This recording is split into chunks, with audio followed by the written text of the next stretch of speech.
ಬೈರೂತ್ ಮೇಲೆ ಭೀಕರ ದಾಳಿಯನ್ನು ಮಾಡಿದೆ ಇಸ್ರೇಲ್. ಮಧ್ಯ ಬೈರೂತ್ನ ಬಚೌರಾ ಪ್ರದೇಶದಲ್ಲಿ ಮಿಸೈಲ್ ದಾಳಿಯನ್ನು ಮಾಡಿದೆ. ಇಸ್ರೇಲ್ ದಾಳಿಗೆ ಬೈರೂತ್ನಲ್ಲಿ 6 ನಾಗರಿಕರು ಬಲಿಯಾಗಿದ್ದಾರೆ. ಮನೆಗಳನ್ನು ತೊರೆಯುವಂತೆ ಇಸ್ರೇಲ್ ಸೇನೆ ಹೇಳಿತು. 3 ಡ್ರೋನ್ಗಳನ್ನು ಹೊಡೆದುರುಳಿಸಿದೆ ಸೌದಿ ಅರೇಬಿಯಾ. ಇರಾನ್ನ 3 ಡ್ರೋನ್ ಹೊಡೆದುರುಳಿಸಿದೆ ಸೌದಿ ಸೇನೆ. ಅರಬ್ ರಾಷ್ಟ್ರಗಳ ಮೇಲೆ ಇರಾನ್ ಭಯಾನಕ ದಾಳಿಯನ್ನು ಮುಂದುವರೆಸಿದೆ. 3 ಡ್ರೋನ್ಗಳನ್ನ ಸೌದಿ ಅರೇಬಿಯಾ ಹೊಡೆದುರುಳಿಸಿದೆ. ಇರಾನ್ನ 3 ಡ್ರೋನ್ಗಳು ಬರ್ತಾ ಇದ್ದಂತೆ ಸೌದಿ ಸೇನೆ ಕೌಂಟರ್ ಅಟ್ಯಾಕ್ ಮಾಡಿದೆ. ಅಮೆರಿಕದ ರಾಯಭಾರ ಕಚೇರಿ ಮೇಲೆ ಇದೀಗ ಇರಾನ್ ದಾಳಿಯನ್ನ ಮುಂದುವರೆಸಿದ್ದು, ಇರಾಕ್ನಲ್ಲಿರುವಂತಹ ಅಮೆರಿಕದ ರಾಯಭಾರ ಕಚೇರಿ ಮೇಲೆ ಅಟ್ಯಾಕ್ ಅನ್ನ ಮಾಡಿದೆ. ರಾತ್ರೋರಾತ್ರಿ ಮಿಸೈಲ್ಗಳ ಮಳೆಯನ್ನೇ ಸುರಿಸಿದೆ ಇರಾನ್. ಕಳೆದ 4-5 ದಿನಗಳಿಂದ ದಾಳಿಯನ್ನ ಮಾಡ್ತಾ ಇದೆ. ನಿರಂತರವಾದಂತಹ ದಾಳಿ ಇದು ಇರಾನ್ನಿಂದ. ಅಮೆರಿಕದ ರಾಯಭಾರ ಕಚೇರಿಗಳ ಎಲ್ಲೆಲ್ಲಿದೆಯೋ ಅದೆಲ್ಲವನ್ನ ಹುಡುಕಿ ಒಂದೊಂದಾಗಿ ಸಂಪೂರ್ಣವಾಗಿ ಚಿಂದಿ ಮಾಡ್ತಾ ಇದೆ. ಇದೀಗ ಇರಾನ್ನಲ್ಲಿದ್ದಂತಹ ಅಮೆರಿಕದ ರಾಯಭಾರ ಕಚೇರಿಯನ್ನ ಧ್ವಂಸಗೈದಿದ್ದು, ರಾತ್ರೋರಾತ್ರಿ ಮಿಸೈಲ್ ಮಳೆಯನ್ನ ಸುರಿಸಿದೆ ಇರಾನ್. ಇರಾನ್ನ ಬುಶೆಹರ್ ಪರಮಾಣು ವಿದ್ಯುತ್ ಸ್ಥಾವರ ಟಾರ್ಗೆಟ್ ಮಾಡಲಾಗಿದ್ದು, ಪರಮಾಣು ವಿದ್ಯುತ್ ಸ್ಥಾವರವನ್ನ ಇಸ್ರೇಲ್ ಸೇನೆ ಟಾರ್ಗೆಟ್ ಮಾಡಿದೆ. ಮಿಸೈಲ್ ಮೂಲಕ ದಾಳಿಯನ್ನ ಮಾಡಿದೆ ಇಸ್ರೇಲ್ ಮತ್ತು ಅಮೆರಿಕ. ಸದ್ಯ ಪರಮಾಣು ವಿದ್ಯುತ್ ಸ್ಥಾವರಕ್ಕೆ ಯಾವುದೇ ಹಾನಿ ಆಗಿಲ್ಲ ಅಂತ ಹೇಳಲಾಗ್ತಾ ಇದೆ. ಇದು ಇರಾನ್ನ ಬುಶೆಹರ್ ಪರಮಾಣು ವಿದ್ಯುತ್ ಸ್ಥಾವರವನ್ನ ಟಾರ್ಗೆಟ್ ಮಾಡಲಾಯಿತು.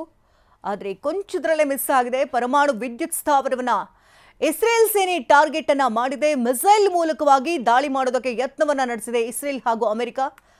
ಪರಮಾಣು ವಿದ್ಯುತ್ ಸ್ಥಾವರಕ್ಕೆ ಯಾವುದೇ ರೀತಿಯ ಹಾನಿ ಆಗಿಲ್ಲ ಅನ್ನೋದ್ರ ಬಗ್ಗೆ ಸದ್ಯಕ್ಕೆ ಮಾಹಿತಿ ಸಿಗ್ತಾ ಇದೆ. ಪರಮಾಣು ವಿದ್ಯುತ್ ಸ್ಥಾವರಕ್ಕೆ ಏನಾದರೂ ಹಾನಿಯಾದರೆ ಅದರ ವಿಕಿರಣಗಳ ಸೋರಿಕೆಯಿಂದ ಬಹುದೊಡ್ಡ ಅನಾಹುತವೇ ಆಗೋಗುತ್ತೆ. ಕೇವಲ ಆ ಭಾಗಕ್ಕಷ್ಟೇ ಆಗುತ್ತೆ ಅಂತ ಹೇಳೋಕ್ಕಾಗೋದಿಲ್ಲ. ಇಡೀ ಪ್ರಪಂಚದಾದ್ಯಂತ ದೊಡ್ಡ ಮಟ್ಟದಲ್ಲಿ ಪರಿಸ್ಥಿತಿಗಳನ್ನು ಎದುರಿಸಬೇಕಾಗುತ್ತೆ. ಇತ್ತ ಮಧ್ಯ ಇಸ್ರೇಲ್ ಮೇಲೆ ಇರಾನ್ ಕ್ಷಿಪಣಿ ದಾಳಿಯನ್ನು ಮಾಡಿದ್ದು, ಇರಾನ್ ದಾಳಿಗೆ 2 ನಾಗರಿಕರು ಸಾವನ್ನಪ್ಪಿದ್ದಾರೆ. ಲಾರಿಜಾನಿ ಹಾಗೆ ಸೊಲೆಮಾನಿ ಹತ್ಯೆಗೈದಿದ್ದಕ್ಕೆ ಪ್ರತೀಕಾರವನ್ನ ತೀರಿಸಿಕೊಳ್ಳಲಾಗ್ತಾ ಇದೆ. ಮಧ್ಯ ಇಸ್ರೇಲ್ ಮೇಲೆ ಇದೀಗ ಇರಾನ್ ಕ್ಷಿಪಣಿ ದಾಳಿಯನ್ನ ಮಾಡ್ತಾ ಇದೆ. ಇರಾನ್ ದಾಳಿಗೆ ಈಗಾಗಲೇ 2 ನಾಗರಿಕರು ಸಾವನ್ನಪ್ಪಿದ್ದಾರೆ ಎನ್ನುವುದ್ರ ಬಗ್ಗೆ ಮಾಹಿತಿ ಸಿಗ್ತಾ ಇದೆ. ತಮ್ಮ ಪರಮೋಚ್ಚ ನಾಯಕನನ್ನ ಕಳ್ಕೊಂಡಂತಹ ಇರಾನ್ ನಂತರದಲ್ಲಿ ಬಲಗೈ ಬಂಟನಂತಿದ್ದಂತಹ ಲಾರಿಜಾನಿ ಆತನನ್ನೂ ಕೂಡ ಈಗ ಕಳೆದುಕೊಂಡಿದೆ. ಜೊತೆಗೆ ಸೊಲೆಮಾನಿ, ಈ 2 ಹತ್ಯೆಯ ಬೆನ್ನಲ್ಲೇ ಕೆರಳಿ ಕೆಂಡವಾಗಿದೆ ಇರಾನ್. ನಿರಂತರವಾದಂತಹ ದಾಳಿಯನ್ನ ಮಾಡ್ತಾ ಇದ್ದು, ಇಸ್ರೇಲ್ ಮೇಲೆ ಕ್ಷಿಪಣಿ ದಾಳಿಯನ್ನ ಮಾಡಿತು. ಈ ದಾಳಿಯ ಬೆನ್ನಲ್ಲೇ 2 ಸಾವನ್ನಪ್ಪಿದ್ದಾರೆ.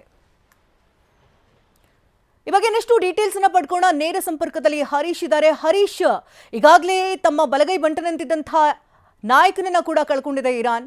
ಜೊತೆಗೆ ಮತ್ತೋರ್ವ ನಾಯಕ, 2 ನಾಯಕ ಕಳ್ಕೊಂಡಿರುವಂತಹ ಬೆನ್ನಲ್ಲೇ ಕೆರಳಿ ಕೆಂಡವಾಗಿದೆ. ಜೊತೆಗೆ ನಿರಂತರವಾದಂತಹ ಅಟ್ಯಾಕು ಕೂಡ ಮುಂದಾಗ್ತಾ ಇರುವಂಥದ್ದು. ಸದ್ಯದ ಬೆಳವಣಿಗೆಗಳು ಏನೇನಾಗಿದೆ? ಶಕುಂತಲಾ, ಇರಾನ್ ತನ್ನ 2 ಪ್ರಮುಖ ಸೇನಾ ನಾಯಕರನ್ನು ಕಳೆದುಕೊಂಡಿರುವಂತಹದ್ದು.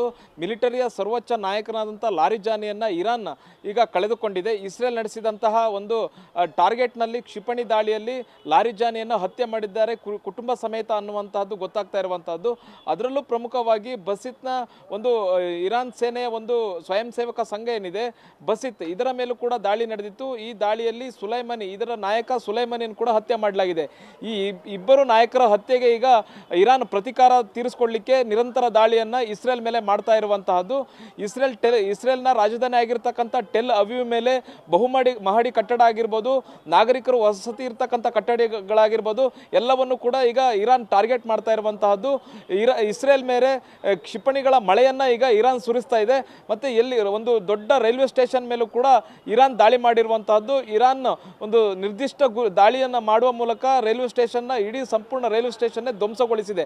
ಅಂದರೆ ಈ ಇಸ್ರೇಲ್ ಮೇಲೆ ಹೇಗೆ ಬೇಕು ಹಾಗೆ ಕ್ಷಿಪಣಿಗಳನ್ನು ಇರಾನ್ ದಾಳಿ ಮಾಡ್ತಾ ಇರುವಂತಹದ್ದು. ಇನ್ನೂ ಪ್ರಮುಖವಾಗಿ ಹರ್ಮುಜ್ ಜಲಸಂಧಿಯ ಏನು ಇರಾನ್ನ ಹಿಡಿತದಲ್ಲಿದೆ, ಇದನ್ನು ಬಿಡಿಸ್ಕೊಳ್ಳಿಕ್ಕೋಸ್ಕರ ಅಮೆರಿಕ ಕೂಡ ನಿರಂತರ ದಾಳಿಯನ್ನು ಮಾಡ್ತದೆ. ಹರ್ಮುಜ್ ಜಲಸಂಧಿಯ ಪಕ್ಕದಲ್ಲೇ ಇದ್ದಂತಹ ಇರಾನ್ನ ಕ್ಷಿಪಣಿ ಘಟಕಗಳೇನಿದೆ ಇದರ ಮೇಲೆ ದಾಳಿಯನ್ನು ಮಾಡಿರುವಂತಹದ್ದು ಬಹು ದೊಡ್ಡ ಯಶಸ್ಸನ್ನು ಸಾಧಿಸಿದ್ದೇವೆ ಅನ್ನುವಂಥದ್ದು ಅಮೆರಿಕ ಹೇಳ್ತಿದೆ.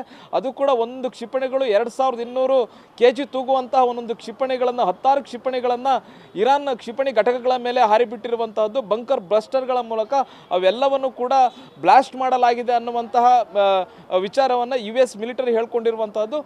ಇರಾನ್ ಕೂಡ ನಿರಂತರವಾದಂತಹ ಪ್ರತಿದಾಳಿಯನ್ನು ಅಮೆರಿಕದ ನೌಕಾನೆಲೆಗಳಾಗಿರ್ಬೋದು, ಸೇನಾ ನೆಲೆಗಳಾಗಿರ್ಬೋದು ಮತ್ತು ಇಸ್ರೇಲ್ ಮೇಲೆ ನಿರಂತರವಾದಂತಹ ಪ್ರತಿದಾಳಿಯನ್ನು ಇರಾನ್ ಕೂಡ ಮಾಡ್ತಾ ಇದೆ. ಶಕುಂತಲಾ, ಧನ್ಯವಾದ ಹರೀಶ್ ತಮ್ಮೆಲ್ಲ ಅಪ್ಡೇಟ್ಸ್ಗಾಗಿ.